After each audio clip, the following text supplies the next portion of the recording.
Bonjour YouTube, j'espère que vous allez bien. Aujourd'hui, on se retrouve pour une tonne de romans que j'ai tous lus, ou presque. Je pense qu'il y en a un seul dans cette grosse pile que je n'ai pas lu. J'ai gardé ceux que j'avais pas lus pour le mois prochain, pour me donner un petit peu plus de temps, parce que comme vous savez, je suis en congé de maternité, puis avec mon bébé et les courtes nuits, j'ai quand même réussi à lire tout ça, donc je suis assez fière de moi. J'espère que vous l'apprécierez et j'espère que mes critiques vont vous être utiles pour l'achat pour vos cocos, l'achat pour des enfants dans votre entourage ou encore pour les dernières petites miettes de budget de classe qu'il vous reste. Comme toujours, je prends le temps au début de faire une petite parenthèse pour vous dire qu'effectivement, ce sont des livres que j'ai reçus. Donc c'est pour ça que j'appelle ça des réceptions littéraires. Les maisons d'édition m'envoient les livres. Ce sont des livres que j'ai demandés aux maisons d'édition, donc on m'envoie le catalogue. Je choisis en fonction de ce qui pourrait plaire à ma classe ou à mes enfants. Et voilà, donc moi je les lis, j'en fais une critique. La maison d'édition ne me paye pas pour faire ça, ne m'oblige pas à créer du contenu non plus là, avec les réceptions. Donc c'est vraiment juste un échange de services entre elle et moi. Donc sans plus attendre, on y va. Je vais commencer avec Édition de Mortagne. Nous avons le deuxième tome de la série Guerrière, qui est en fait une série après la série Les Éternels. Quand j'ai fait la critique du premier tome, je vous disais que j'avais pas vraiment réalisé de différence tant que ça entre Les Éternels et Guerrière. Donc, à mon humble avis, ça aurait pu être Les Éternels 10 puis ça Les Éternels 11. Je le pense encore. Je suis rendue à peu près à la moitié, donc je l'ai bien avancé. Et ça se veut une série un petit peu plus mature que Les Éternels. Donc Les Éternels, on est à l'école où Stella va apprendre à devenir un ange, pardon. Et elle va donc faire des stages et elle va développer des aptitudes, découvrir des outils qui vont l'aider à être un ange et qui va, dans le fond, être un ange pour protéger la planète. C'est vraiment ça, protéger l'humanité contre les démons. On est, oui, un petit peu dans le fantastique, on s'entend parce que ça n'existait pas, les anges avec des ailes et tout, mais on est vraiment quand même ancré dans la réalité. Ce que j'aime de cette série, c'est que c'est vraiment rempli de belles valeurs. On s'éloigne de tout ce qui est chicane, de tout ce qui est... On se concentre vraiment sur une enquête et je trouve que l'évolution des personnages, elle est intéressante. Je trouve que chaque personnage est intéressant également. Voilà, donc ici, dans cette série, donc Guerrière, on est un petit peu plus mature parce que les thèmes traités sont un peu plus matures. Dans le tome 1, on traitait du trafic des immigrants. Et ici, là, c'est comme pas... On est comme un peu dans une chasse au trésor. Il y a les démons, il y a comme une activité de démons une activité démoniaque là, qui appellent, qui ont repéré, mais qui arrivent comme pas trop à trouver c'est quoi le lien entre. Et... en dehors de ça, il y a comme un vol de lingots d'or. Ils vont essayer d'aller faire une chasse au trésor pour trouver des lingots d'or. Il y a un moment où on a mentionné trafic de drogue parce qu'on soupçonnait un élève d'une école secondaire d'en faire, mais finalement, il faisait du trafic de devoirs. Donc, ça a vraiment été seulement mentionné. Si vous êtes moins à l'aise avec cette partie-là, je préfère vous le dire au cas où. Mais sinon, voilà. Donc, personnellement, je trouve que ça peut vraiment avoir sa place dans la bibliothèque de classe. C'est un petit peu plus soutenu dans l'enquête, disons, dans les thèmes, mais vraiment pas tant que ça non plus. Et moi, c'est une belle série que j'aime. C'est sûr que là... tu sais, j'ai l'impression qu'on commence un petit peu à tourner en rond, soit dans les enquêtes ou soit dans les personnages, justement. Tu sais, comme il n'y a plus rien nécessairement qui me surprend, mais en même temps, j'aime vraiment quand même encore l'univers des Éternels. Donc, ça me plaît de retrouver là, ces personnages-là. C'est pas la plume... tu sais, on est dans une plume qui laisse pas du tout place à l'interprétation. Donc, tout est dit. On a accès aux pensées de Stella, on a accès aux pensées des autres personnages. Tu sais, comme, il n'y a rien vraiment qui surprend dans l'écriture ou qui pourrait m'émouvoir, mais c'est ça, c'est pas là pour ça, c'est vraiment juste pour l'univers que je l'apprécie. Donc voilà, Guerrière aux éditions de Mortagne. Maintenant, deux nouveautés aux éditions Les Malins. Je vais commencer avec La Chose. Ça, c'est vraiment un très gros coup de cœur. Je l'ai lu avant que ma fille accouche et j'ai tout de suite écrit à Julien du blog pour lui dire ça, il faut absolument que ça se retrouve dans la dégustation littéraire du 3e cycle. C'est tellement bon. C'est écrit par Elisabeth Barry-Lessard, celle qui nous avait offert la série Ma vie de gâteau sec. Et ici, on découvre un personnage. En fait, il y a comme tellement plein de thèmes associés au livre. Et la chose, c'est quoi en fait? C'est la santé mentale de son papa. En fait, on a deux personnages. On a une jeune fille, Pauline, qui vit exclusivement avec son père. Donc sa mère, elle n'est pas dans le décor. La famille non plus de son père n'est pas dans le décor. Et dans ce tour d'appartement-là, il y a Noah, qui est son meilleur ami, parce que les deux papas sont meilleurs amis aussi, puis ils se font des soirées et tout. Mais là, Paul n'ira pas super bien et va devoir aller à l'hôpital psychiatrique se soigner. Et Pauline va devoir aller chez sa grand-mère maternelle pendant que Paul se soigne. Et donc, elle va devoir changer d'école, elle va devoir changer ses habitudes, puis elle va réaliser, elle va en fait découvrir tout un pan de son enfance qu'elle n'a pas eu. Elle va s'attacher à sa mère, même s'il y a un gros conflit. C'est une grosse relation conflictuelle entre la grand-mère et son père. Tout ça dans un univers du secondaire, tout ça avec un début de sensation amoureux peut-être pour son meilleur ami, tout ça avec des nouvelles amitiés également parce que comme je vous dis elle change d'école secondaire puis là elle passe d'un appartement avec Paul qui au début on le réalise pas, je trouve que l'autrice elle a vraiment bien réussi dans son écriture parce qu'au début c'est des toutes petites phrases qui ok, finalement on réalise que dans le fond ils sont vraiment pas fortunés. Là. On pourrait même les qualifier de pauvres. Lui change d'emploi souvent, il n'y a vraiment pas beaucoup d'argent, alors que la grand-mère de Pauline, elle est très très riche. Donc il y a tout ça aussi je trouve qu'on vient pas beaucoup parler de cette diversité monétaire-là dans les livres. Donc non, vraiment, j'ai tout adoré, de A à Z, des personnages, des chapitres courts, du rythme, des thèmes, c'est extraordinaire, ça se veut vraiment un bon livre pour la 5-6e année, tu sais, 5e mature, 6e année, assurément, il n'y a rien qui va trop loin ni dans le début de ses relations amoureuses, tu sais, c'est vraiment une série pour le 3e cycle que je vais suivre là, assidûment. Une autre très belle série dont je vous avais parlé il y a quelques mois, c'est La pire année de ma vie. Et là, nous avons le tome 2. Donc, on suit, comment il s'appelle donc? ChatGPT, Gabriel, il me semble. C'est ça? GPT, oui, Gabriel. Vous allez comprendre si vous allez le lire pourquoi j'appelle ChatGPT, mais bref, Gabriel, elle a été changée de programme pour aller dans le programme enrichi. Ça, c'était dans le tome 1. Et elle va donc voir sa vie là, basculer entre être la première de classe au programme régulier et vivre pour la première fois de sa scolarité, en fait, des difficultés en lien avec l'école parce qu'elle est maintenant dans un programme enrichi. Elle va se faire des nouvelles amitiés et entre ça, il y a sa relation entre ses parents, donc ils habitent dans le même tour d'appartement, mais pas dans le même duplex, je pense, mais sont séparés. Il y a sa relation avec sa sœur aussi, que sa sœur, on soupçonne de plus en plus d'avoir un trouble alimentaire. De se surentraîner et tout ça.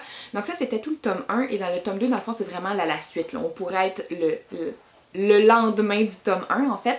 Et on va un petit peu plus loin encore là, dans les troubles alimentaires, dans quoi faire pour l'aider, quand on est témoin de ça. Tu sais, je pense que ça peut être vraiment... Je trouve que c'est une série où c'est des super beaux exemples à montrer à nos élèves et à nos enfants parce que justement, quand on est témoin d'un trouble alimentaire, qu'est-ce qui est bien? Est-ce que c'est de confronter? Est-ce que c'est d'aller chercher de l'aide? Qu'est-ce qu'on doit faire en tant qu'enfant? Ben ça, c'est nommé puis c'est bien fait, j'ai trouvé. Il y a aussi un début encore une fois, des mois amoureux, mais sa sœur aussi, donc les deux vont avoir une même passion pour un garçon, donc là il y a des sentiments conflictuels avec ça, il y a des chicanes d'amis, oui, mais surtout, j'ai trouvé que c'était une façon saine de les régler. Donc ça, c'est vraiment un point pour moi. Quand il y a des chicanes d'amis, je veux vraiment voir, quelle est la cause de la chicane d'amitié, pour pas que ce soit sur un gars, là, ça m'énerve. Et sinon, c'est justement, je veux que la chicane d'amis se règle de façon vraiment saine et qu'on reparte sur des bonnes bases. Puis ça, j'ai trouvé que c'était vraiment bien amené dans le roman. Donc encore une série que je vais continuer de suivre. C'est sûr que là, elle est encore en secondaire 1 ou secondaire 2 peut-être. Mais là, il commence à avoir des parties. Donc, à suivre, est-ce que ça va être une série qui va tendre plus vers les élèves du secondaire ou si on va pouvoir continuer de la laisser dans notre bibliothèque du primaire à suivre. Nous avons maintenant ici chez PH Livre, donc Petit Homme, J'aime mon corps tel qu'il est. Ça se veut un documentaire, livre, journal intime pour apprendre à l'enfant qui va le lire d'aimer son corps. On aborde tout par rapport au corps. Je trouve qu'il y a une magnifique diversité, une écriture inclusive. Je trouve qu'il y a un beau respect, une très belle bienveillance dans ce roman-là. Ça va parfois un petit peu loin dans ce qu'on parle, parce qu'évidemment, ben, on vient parler du consentement, on vient parler de l'éveil sexuel et tout ça. Donc, peut-être de le mettre dans le bac de puberté du 3e cycle avec comme un avertissement que ça va être pour le public plus mature. Mais de toute façon, j'ai envie de dire que les enfants qui sont pas prêts à lire des livres sur la puberté puis sur leur corps, ben, ils iront pas dans le bac de puberté. Vous comprenez ce que je veux dire? Donc, de le laisser là pour répondre aux besoins de ceux qui sont rendus là. Je l'ai trouvé vraiment merveilleux. On vient parler des réseaux sociaux, de l'identité de genre. Vraiment, c'est super féministe. C'est super agréable à lire. J'ai toutefois trouvé que c'était écrit petit. Donc ça, c'était un petit commentaire que j'avais quand je lisais, que je me disais, mon Dieu, ça pourrait peut-être décourager des enfants là, du 3e cycle de le lire parce qu'il y a quand même beaucoup de textes. Mais en même temps, on peut toujours, tu sais, c'est super dynamique, l'intérieur, donc on peut aller lire seulement l'encadré, regarder l'illustration, aller voir, tu sais, on peut voir dans le fond rapidement si la page va nous intéresser ou pas. Bref, j'ai vraiment très beaucoup de cœur là, pour ce livre-là aussi. Puis on en veut des livres comme ça dans nos bibliothèques de classe, c'est important. On veut que nos élèves s'apprécient tels qu'ils sont. On veut qu'ils soient outillés aussi face à la puberté qui s'en vient, face à l'adolescence qui s'en vient. Donc c'est ce genre d'ouvrage-là que je mettrais assurément là, dans les mains des enfants là, prépubères. Chez La Bagnole, on change complètement de public cible ici. Maximicien et les facteurs techno. Donc ça se veut une nouvelle série, je dirais, là, pour le premier cycle début 2e cycle peut-être, là, mais très peu de texte, style BD, beaucoup de phylactères, comme vous pouvez voir. Et donc c'est un groupe de chiens facteurs et il va y avoir une enquête à résoudre parce qu'il y a un colis qui a été déposé devant le maire et là ils vont devoir comme désamorcer, envoyer un chien robot et tout ça. Donc ça se veut comme une petite enquête, il y a un méchant dans l'histoire, tu sais, vraiment trame narrative super classique là, qui s'adresse à ce public-là. Donc rien à redire, quand même un beau petit vocabulaire, puisque c'est un univers de chiens, mais on a un vocabulaire qui est un petit peu plus soutenu, mais vraiment accessible quand même là, pour les enfants, puis le dynamisme de la mise en page est très intéressant également. Ensuite, nous avons, je voulais vous présenter cette collection. Je ne la connaissais pas, mais elle est franchement intéressante pour le 3e cycle encore, ou même les passionnés du 2e cycle. Ce sont en fait des romans biographiques dans lesquels on vient dresser le portrait d'un athlète et où on vient inclure en même temps des pans de son histoire sous la forme de la bande dessinée. Alors, je vous montre un exemple. Donc, ici, la meilleure au monde, là on vient parler de ses débuts, ici donc de cette hockeyeure, on a quand même beaucoup de textes, des photos, donc c'est vraiment comme une biographie. Et arrivé ici, ben là on va avoir un moment de sa vie, mais sous forme de bande dessinée. Et là après on poursuit en texte, on a encore des vraies photos, donc écoutez, moi je lisais ça, puis j'en ai appris beaucoup plus sur elle, mais sur Ellie, mais aussi sur le hockey féminin au Canada. Mais j'ai tellement d'élèves en tête à qui ça pourra être une série qui va leur plaire. Des élèves qui ne traitent pas nécessairement sur les romans, qui aiment les documentaires, mais qui veulent justement faire partie de ceux qui lisent des romans peut-être, ou qui veulent juste en apprendre plus sur leur sportif préféré. Ça, c'est un A+. D'ailleurs, merci d'avoir fait de la place pour les femmes, mais les autres titres, donc on a Sidney Crosby, P.K. Subban, Carey Price, donc là ici c'est de hockey. Je sais pas s'ils vont élargir ça avec le soccer peut-être, avec le football, mais définitivement une collection à avoir dans la classe. Là, j'ai déjà hâte de le mettre pour voir les élèves les lire, c'est sûr que ça sera un coup de cœur pour eux aussi. Chez Bayard Canada, nous avons une nouveauté d'André Poulain. Comment sauver des chevaux sauvages? André Poulain s'est inspiré d'une histoire vraie en Nouvelle-Écosse où, en 1960 exact, le premier ministre avait, il y a comme une île, comment on l'appelle, non? L'île de Sable. Cette île-là où il y avait des chevaux sauvages, mais le gouvernement, comment il disait, pour des raisons humanitaires, a décidé qu'ils allaient devoir abattre les chevaux sauvages. Et là, ça a fait un gros scandale. Et donc, elle a utilisé cette partie-là de l'histoire. Il y a eu des lettres qui ont commencé à être envoyées au premier ministre. Et là, dans le fond, on lit le roman... c'est un roman épistolaire, donc c'est exclusivement des lettres entre, toujours adressées, en fait on sait à qui elles sont adressées, comme là ici c'est une lettre d'une enseignante à son grand-père qui a été le gardien de phare de cette île-là. Ensuite on a le grand-père qui répond, et là cette enseignante-là va lancer l'idée à tous ses élèves et au plus d'élèves possible, d'envoyer des lettres au premier ministre pour le faire changer d'avis. Donc nous, on va lire des lettres d'enfants, ce sont des lettres d'opinion, d'enfants pour essayer de faire changer d'avis justement le premier ministre. Et il y a certaines lettres où on va retrouver le même auteur, donc il y en a un entre autres là, qu'on le retrouve comme 4 fois, donc on peut avoir un petit peu une idée là, de sa vie, de ce qu'il vit à la maison et tout ça. Et on a dans le fond l'enseignante qu'on va retrouver là, à la fin pour voir est-ce que le projet va avoir fonctionné ou pas. Donc c'est vraiment, je trouve, très différent. Clairement, tu sais, on peut justement montrer aux enfants qu'ils ont une voix parce que, bon, ben là, je vais vous vendre le punch, là, mais ils vont gagner. Donc, le premier ministre va revenir sur sa décision. Il va trouver des façons d'aider les chevaux plutôt que de simplement les abattre. Donc, de montrer aux enfants qu'ils ont une voix et qu'il faut qu'ils l'écoutent et que l'écriture peut être une très bonne façon, justement, de faire valoir leur voix. Mais, ce que j'ai adoré tout au plus, c'est les illustrations. Les illustrations, c'est de Caroline Lavergne. Quand j'ai vu sur la couverture Caroline Lavergne, j'étais comme « Ah, son nom me dit quelque chose. » Là, je regardais les illustrations, je disais « Ah, mon Dieu, mais ça me parle donc bien. » Tu sais, on a toujours des... Tu sais, c'est toujours délicat, c'est tout doux, ça accompagne la lettre. Puis parfois, on a des illustrations d'enfants. Donc, j'ai trouvé ça vraiment génial. Et quand je suis allée chercher, voyons, c'est qui Caroline Lavergne? Donc, c'est elle qui a écrit qui a illustré Les Saumons de la Métisse. Vous savez comment j'ai capoté sur cette œuvre-là. Alors, c'est pour ça que j'étais comme, ok, bon, mais c'était dû pour être un coup de cœur pour moi. Donc, l'histoire en tant que telle, tu sais, c'est vraiment...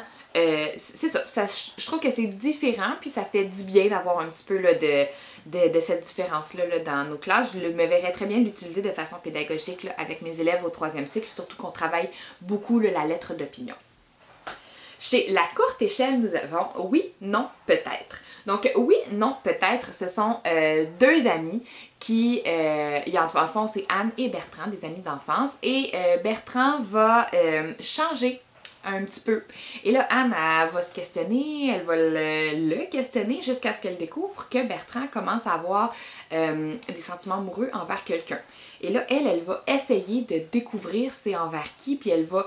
elle pense donc que c'est envers tel élève, et elle va... écrire une lettre, est-ce que tu veux être ma blonde? Oui, non, peut-être. Elle va lui laisser, sauf que là, cet élève-là va mener une enquête afin de découvrir c'est de qui que vient cette lettre parce que Anne a oublié de l'assigner au nom de Bertrand. Et donc là, va mener une grande enquête au cœur de la classe. Ça m'a fait penser beaucoup à la série Alexis de Dominique Demers. Donc, c'est cet univers-là dans la classe, on reconnaît des élèves, on reconnaît donc, justement, c'est vraiment au cœur de l'univers scolaire. Donc, il y a des enfants qui vont beaucoup s'y plaire parce que, justement, ils se reconnaissent dans ce milieu-là. Et ce sont des personnages qui sont attachants, c'est drôle. On a à l'intérieur, encore une fois, un super beau dynamisme, petit ajout d'illustration avec des paroles et tout. Donc, je me verrais faire la lecture de ce roman-là en lecture feuilleton au 2e cycle, assurément. Chez Dominique et compagnie, nous avons L'Odyssée de Clément. C'est écrit par Sylvie Drapeau. Et Sylvie Drapeau, elle avait également écrit Escarpolette, qui avait été un gros coup de cœur pour moi. Et ici, donc, L'Odyssée de Clément, c'est qu'on retrouve les personnages de Escarpolette, mais là, ici, on suit Clément, qui, dans le fond, son meilleur ami s'en va au Japon et donc il se retrouve seul sur la cour d'école et il y a un nouvel élève qui va le prendre comme un bouc émissaire, il va l'intimider, il va l'harceler. Donc oui, c'est encore, j'ai envie de dire, un livre sur l'intimidation, le harcèlement, mais lui, j'ai trouvé qu'il y avait une originalité, une touche qui était un petit peu différente parce que là, on va voir lui qui va se refermer, on va voir lui qui va essayer de trouver comment se sortir, ben pas s'en sortir en fait, il va carrément s'isoler dans la bibliothèque et il va aller lire l'Odyssée. Donc il va aller retrouver ces personnages mythiques-là à toutes les récréations dans un but de ne plus aller sur la cour de récré. Et voilà, mais quand on en apprend plus un petit peu, ben plus l'histoire avance, un moment donné, oups, mon bébé se réveille. Un moment donné, il y a un adulte qui va être témoin d'une scène et qui va intervenir. On va intervenir auprès du jeune garçon, on va intervenir. Donc le père sera appelé à la direction, puis on apprend finalement que le jeune garçon était victime de violence de la part de son père. Donc il va être sorti de l'école, il va être placé. Donc voyez-vous, c'est comme je vous dis, on a un aspect qui est un petit peu plus original que de la simple intimidation. Je dis simple, c'est vraiment pas simple l'intimidation, vous comprenez ce que je veux dire, mais on a comme une belle douceur, j'ai trouvé, là, dans le livre. Je sais pas comment le qualifier vraiment, là. Je vous laisse le découvrir puis vous me direz ce que vous en pensez, mais c'est une belle thématique là, qui est abordée assurément. Bon, mon bébé se réveille, je ne sais pas si je vais avoir le temps de refinir, mais ici nous avons une nouveauté de la collection unique, cette collection que j'adore chez Héritage Jeunesse, des romans qui sont poétiques et où le graphisme fait partie de l'œuvre, j'ai envie de dire. Donc, une amitié à la dérive ici. On a un personnage principal qui voit une relation d'amitié s'éloigner. Et il va tout faire pour aller la raccrocher, il va tout faire pour essayer que ça refonctionne, mais malheureusement, il va devoir se faire à l'idée que des amitiés, ben ça s'émiette, ça se rapetisse, puis là, il va vouloir mettre beaucoup d'énergie, puis il va se laisser énormément affecter par ça, jusqu'à ce que, ben, ils comprennent que finalement, quand on en met, puis que la personne n'en met pas en retour, ben, c'est un manque de respect envers soi, et donc on est peut-être mieux justement de laisser s'éloigner. Puis tu sais, on a tous eu des amitiés qui ont été à la dérive justement, alors je pense que ça peut être, tu sais, je le lisais, des fois je me disais waouh, tu sais, c'est un peu intense, mais en même temps, lui à la fin dans le post-face, ce qu'il dit c'est que lui il est comme ça dans ses amitiés, et il a besoin d'une personne qui s'engage autant que lui. Et il y a certaines personnes comme moi qui le lisent, qui me disent « Ah ben, tu sais, je vais comprendre peut-être certaines personnes dans mon entourage qui le vivent comme ça, même si moi-même je le vis pas comme ça. » Alors qu'il y a d'autres personnes qui vont le lire puis qui vont faire « Ok, ben moi c'est exactement comme ça que je me sens dans mes amitiés. » Et ça va peut-être les ouvrir à certaines amitiés qui sont peut-être plus toxiques là, dans leur entourage et de voir les outils à quoi faire dans ce cas-là. Donc, troisième tentative pour terminer cette vidéo. On verra avec ma pouponne à côté si je suis capable. Ici, nous avons La 4e étoile publiée chez Québec Amérique de Marie-André Arsenault. Ça se veut la suite de La guerre des pupitres que j'ai lu là, il y a plusieurs mois. En tout cas, il y a une vidéo sur YouTube dans laquelle j'en parle. Et donc la 4e étoile, on retrouve les mêmes personnages, mais cette fois-ci, on suit Cédric.